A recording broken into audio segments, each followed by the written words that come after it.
જ્યારે ઠાકોરના માનસપુત્ર રાખાલ એટલે કે સ્વામી બ્રહ્માનંદ દક્ષિણેશ્વર આવ્યા ત્યારે ઠાકોર પોતે જ એમને માતાજી પાસે લઈ ગયા હતા.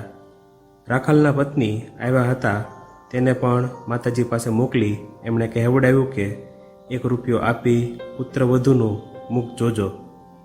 શ્રી રામકૃષ્ણના આદેશથી ગોપાલ એટલે કે સ્વામી અદ્વૈતાનંદ માતાજી માટે બજારની ખરીદી કરી આપતા અને યોગેન સ્વામી યોગાનંદ વિવિધ કામોમાં તેમને મદદ કરતા. શ્રીયુત પૂર્ણ દક્ષિણેશ્વર આવ્યા ત્યારે ઠાકોરે એને નોબતખાનામાં જમવા માટે મોકલ્યા. ઠાકોરની ઈચ્છા પ્રમાણે માતાજીએ પૂર્ણને તે દિવસે ચંદન લગાડી, ફૂલનો હાર પહેરાવી, પાસે બેસાડી હેતથી વિવિધ વાનગીઓ ખવડાવી. ભોજન પછી હાથ ધોવાનું પાણી પણ આપ્યું.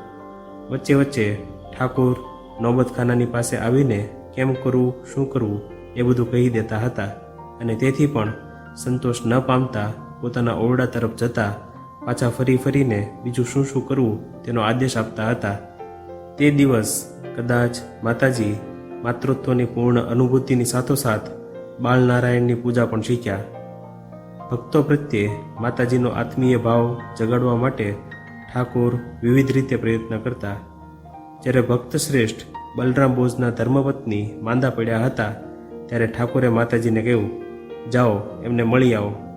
ગામડામાં રસ્તે ચાલવાથી ટેવાયેલ માતાજી માટે કાલી મંદિરથી બલરામ બોઝના ઘર સુધીનો 5 માઇલ રસ્તો ચાલીને જવામાં મુશ્કેલી ન હતી, પણ શહેરના શિષ્ટાચાર અને ઠાકોરનું માન સાચવવાની વાત મનમાં આવતા તેમણે કહ્યું, શેમાં જાઓ, ગાડી બાડી તો નથી?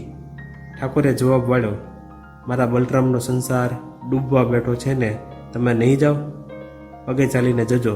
પણ આખરે માતાજીને ચાલવું ન પડ્યું. એક પાલખી મળી જતા તેમાં બેસી માતાજી ભક્તને ત્યાં ગયા.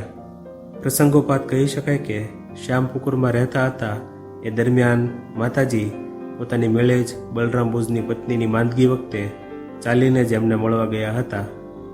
શ્રી રામકૃષ્ણ કેવી રીતે વિનોદ કરી ભક્તો દ્વારા કામ લેતા તેના 2 દ્રષ્ટાંતો ઘણા જ રોચક અને મનનીય છે.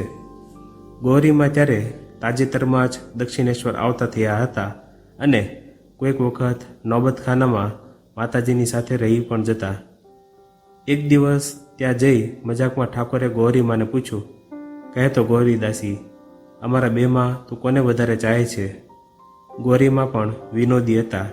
સીધો જવાબ ન આપતા એમણે એક ગીત ઉપાડ્યું, ભાવાર્થ, ઓ વાકા બંસીધારી, ઓ ત્રિભંગી બંસીધારી, રાધા કરતા તમે મહાન નથી. લોકો સંકટમાં પડે ત્યારે મધુસૂદનને પોકારે છે, પણ તમે જ્યારે સંકટમાં પડો છો ત્યારે વાંસળીમાં ઓ કિશોરી રાધા એવું વગાડીને રાધાને બોલાવો છો. ગીતનો અર્થ સ્પષ્ટ હતો. શરમાઈને માતાજીએ ગોહરીમાનો હાથ દબાવ્યો ને હાર સ્વીકારીને હસતા હસતા ઠાકોર ત્યાંથી ચાલ્યા ગયા.